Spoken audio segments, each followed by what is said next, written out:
En esta radioemisora presentamos Llaves para vivir con éxito, a cargo del internacionalmente conocido maestro de la Biblia y escritor Derek Prince, quien comparte su experiencia personal y ministerio cristiano en Llaves para vivir con éxito. Bienvenidos.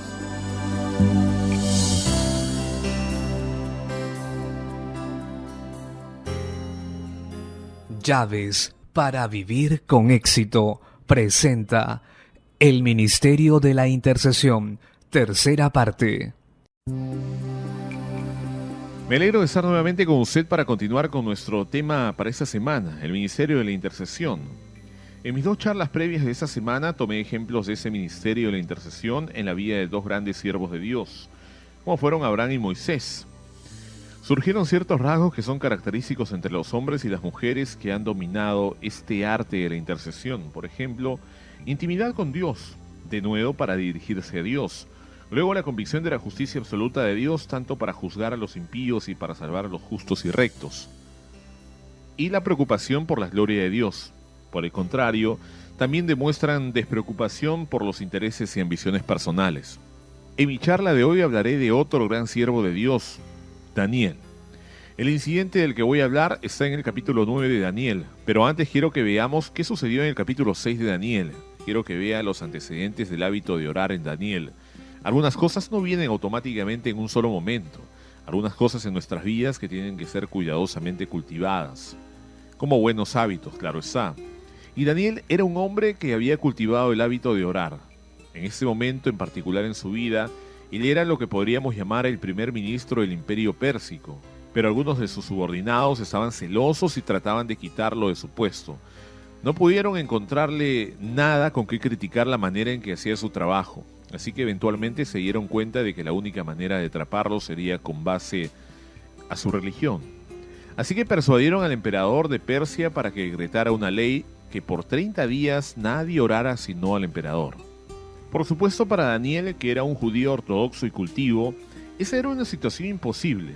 Daniel siempre oraba 3 veces al día, con su ventana abierta hacia Jerusalén, y cuando fue decretada esta ley, cuyo incumplimiento significaba la muerte, él siguió haciendo lo mismo. Eso es lo que leemos en Daniel 6, verso 10. Cuando Daniel supo que el edicto había sido firmado, entró en su casa y abiertas las ventanas de su cámara que daban hacia Jerusalén, se arrodillaba 3 veces al día y oraba y daba gracias delante de su Dios como lo solía hacer antes. Quiero resaltar algunos rasgos que creo son significativos. Primero, 3 veces al día. Todos los días habla de consistencia. La ventana abierta hacia Jerusalén habla del enfoque de la oración. Daniel es un ejemplo de la oración consistente y enfocada. Es muy importante que seamos enfocados y consistentes nuestras oraciones en objetivos específicos que estén de acuerdo con la voluntad de Dios. También quiero que note algo importante que era la oración para Daniel. Era importante para él que no iba a renunciar a ella, aunque significaría ser arrojado a los leones. Vea también que las oraciones de Daniel eran tan efectivas. Satanás temía tanto a las oraciones de Daniel que cambió las leyes del Imperio Pérsico solo para detenerlas. Y quiero que nos preguntemos, ¿asustan tanto nuestras oraciones al diablo que quiere cambiar las leyes? Puede ser que sí. Ahora veamos en Daniel capítulo 9 el incidente particular que vamos a ver con mayor detalle. Eso es lo que dicen los primeros 3 versículos. Daniel es el que habla. En el año primero de Darío, hijo de Asuero, de la nación de los Medos, que vino a ser rey sobre el reino de los caldeos, en el año primero de su reinado, yo, Daniel, miré atentamente en los libros del número de los años que habló Jehová al profeta Jeremías, que habían de cumplirse las desolaciones de Jerusalén en 70 años. Y volví mi rostro a Dios el Señor buscándole en oración y ruego, en ayuno, silicio y ceniza. Lo que tenemos que ver allí es que nuestra fuente de entendimiento y dirección son las Escrituras. Daniel no solo era un hombre que oraba regularmente, sino que claramente leía regularmente las Escrituras. Y es importante que siempre nuestra fuente principal y original de inspiración, dirección y entendimiento de la voluntad de Dios venga de las Escrituras. Segundo, quiero que note cómo respondió Daniel a la revelación que encontró en las Escrituras. Encontró que la desolación de la ciudad de Jerusalén duraría 70 años, Por su posición de influencia y autoridad en el imperio pérsico, tenía acceso a los registros del imperio y sabía que estaba a punto de vencerse los 70 años. En otras palabras, ya era tiempo para que Dios restaurara al pueblo judío a Jerusalén y construyera la ciudad nuevamente. Algunas personas, cuando reciben alguna revelación de las Escrituras, se les va a la cabeza, se vuelven obstinados y súper espirituales y le dicen a todo lo mucho que han encontrado en las Escrituras y tratan de explicar los planes y propósitos de Dios. Yo no creo que esa revelación sea dada para hacernos sentir súper espirituales. Creo que Daniel respondió a esa revelación con acción apropiada. Él no dijo solamente no es interesante. Pronto Dios va a restaurar a Jerusalén. Él sintió la responsabilidad que si la voluntad de Dios era restaurar a Jerusalén, entonces era su deber asociarse con el propósito de Dios y comprometerse en oración y ayuno a lo que Dios quería hacer. Leímos que Daniel encontró en las Escrituras que la desolación de Jerusalén duraría 70 años. Es importante que nos preguntemos, ¿dónde encontró eso Daniel en las Escrituras? Un pasaje en que esto está claramente expuesto es Jeremías capítulo 29, versos del 10 al 13. Esa profecía de Jeremías indudablemente estaba en manos de Daniel en aquel tiempo. Leamos esos versículos en Jeremías 29, del 10 al 13.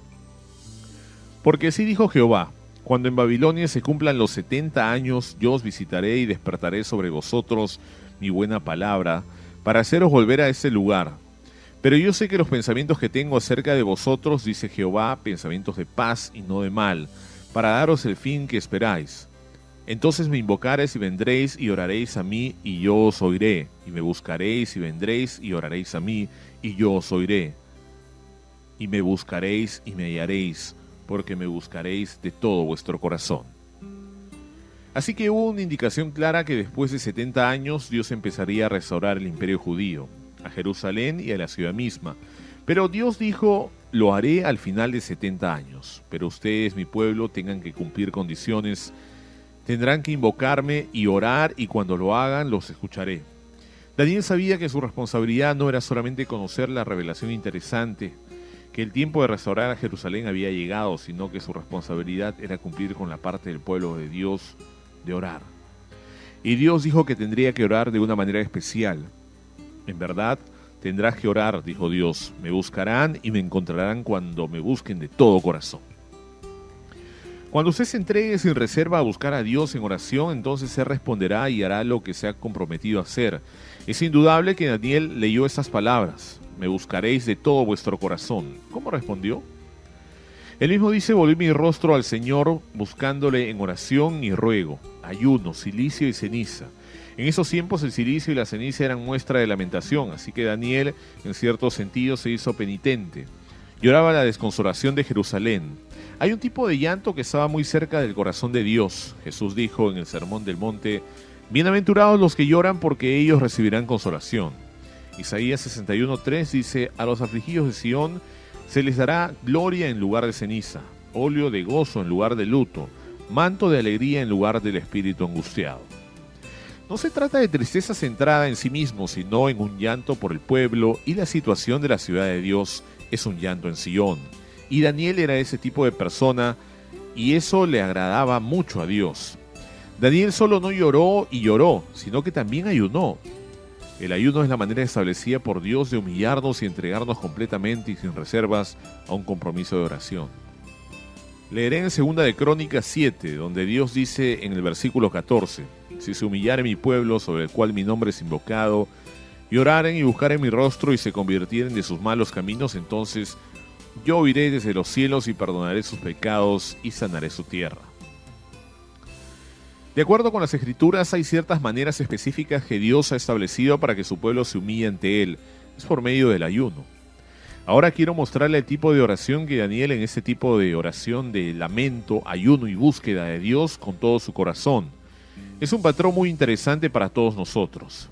Dice en Daniel 9 del 4 al 7, y oré a Jehová mi Dios e hice confesión diciendo, ahora Señor, Dios grande, digno de ser temido, que guardas el pacto y la misericordia con los que te aman y guardan tus mandamientos, hemos pecado, hemos cometido iniquidad, hemos hecho impíamente y hemos sido rebeldes, y nos hemos apartado de tus mandamientos y de tus ordenanzas.